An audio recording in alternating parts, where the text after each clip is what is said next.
भारत हा विकसनशील देश आहे। आपल्याला आणि आपल्या कुटुंबातील लोकांना चांगल्या वस्तू मिळाव्या अशी प्रत्येक व्यक्तीची इच्छा असते। प्रत्येकाचं चांगलं घर घेण्याचं स्वप्न आहे। आपल्याकडे लक्झरी कार असावी, तसेच प्रीमियम ब्रँडच्या वस्तू आपल्याला वापरायला मिळाव्या अशी आपली इच्छा असते। मात्र चांगल्या वस्तू आपल्यापर्यंत पोहोचवण्यासाठी लॉजिस्टिक्सचा विकास होणं महत्त्वाचं आहे। चांगला रोड, रेल्वे आणि एअर कनेक्टिव्हिटी असल्याशिवाय लॉजिस्टिक्सचा विकास होऊ शकत नाही।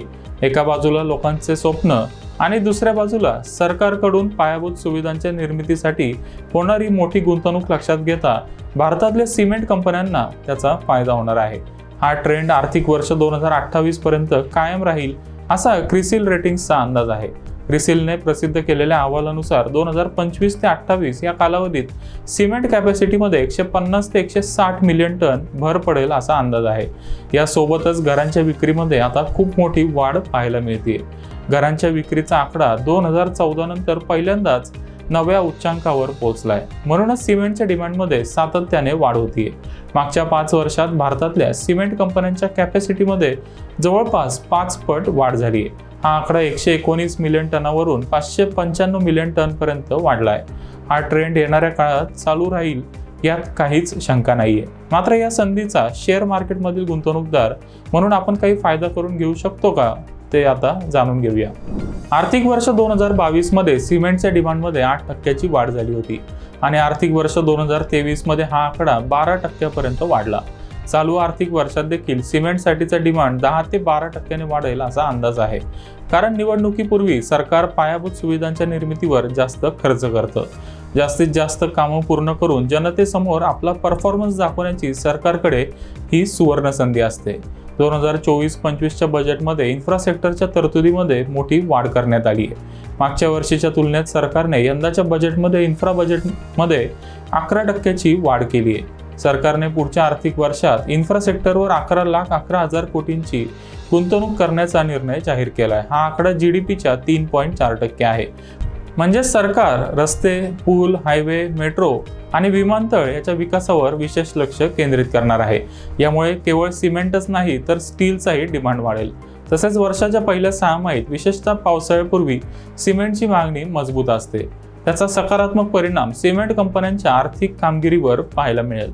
सरकारने 2 कोटी नवीन घरं बांधण्याचा निर्णयही बजेटमधून जाहीर केलाय। त्याचा सकारात्मक परिणाम सिमेंट कंपन्यांच्या कामगिरीवर पाहायला मिळेल। आपल्याला सिमेंट कंपन्यांच्या शेअर्समधून पैसे कमवायचे असतील तर सगळ्यात आधी या सेक्टरवर कोणत्या गोष्टींचा परिणाम होतो ते जाणून घ्यावं लागेल। सिमेंटची किंमत आणि कंपन्यांचं कॅपॅसिटी युटिलायझेशन या 2 गोष्टी सिमेंट कंपन्यांसाठी अतिशय महत्त्वाच्या आहेत। सिमेंटचा सप्लाय आणि डिमांडचा विचार केल्यास पुढच्या काही दिवसात सिमेंटच्या किमती कमी होण्याची शक्यता खूप कमी आहे। सिमेंटच्या 50 किलोच्या पिशवीची किंमत 390 ते 395 रुपयाच्या रेंजमध्ये राहण्याचा अंदाज तज्ज्ञांनी व्यक्त केला आहे। तसेच सिमेंट कंपन्यांचा कॅपॅसिटी युटिलायझेशन रेशो 70 ते 75% राहील असा अंदाज आहे।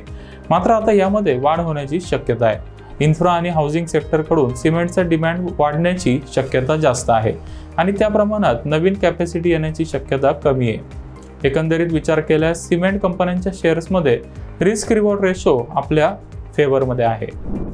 आता फंडामेंटल आणि टेक्निकल ॲनालिसिसच्या मदतीने चांगल्या सिमेंट शेअर्सची निवड करण्याचा प्रयत्न करूया। मनी9 मराठीने स्टार सिमेंट आणि JK लक्ष्मी सिमेंट हे 2 शेअर्स मागच्या वर्षी कव्हर केले होते। त्यानंतर स्टार सिमेंटच्या शेअरने जवळपास 80% तर JK लक्ष्मी सिमेंटच्या शेअरने 70% रिटर्न दिलाय। या कंपन्यांची आर्थिक कामगिरी चांगली आहे, त्यामुळे या शेअर्समध्ये बाय ऑन डीप स्ट्रॅटेजीचा वापर करून टप्प्याटप्प्याने गुंतवणूक केली तर व्हॅल्यू बाईंग करता येईल।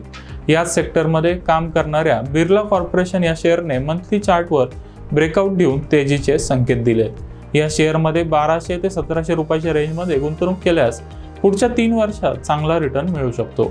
तसेच इंडिया सिमेंट्स, ओरिएंट सिमेंट आणि KCP या सिमेंट शेअर्समध्ये दीर्घकालीन चार्टवर ब्रेकआउट मिळाला आहे।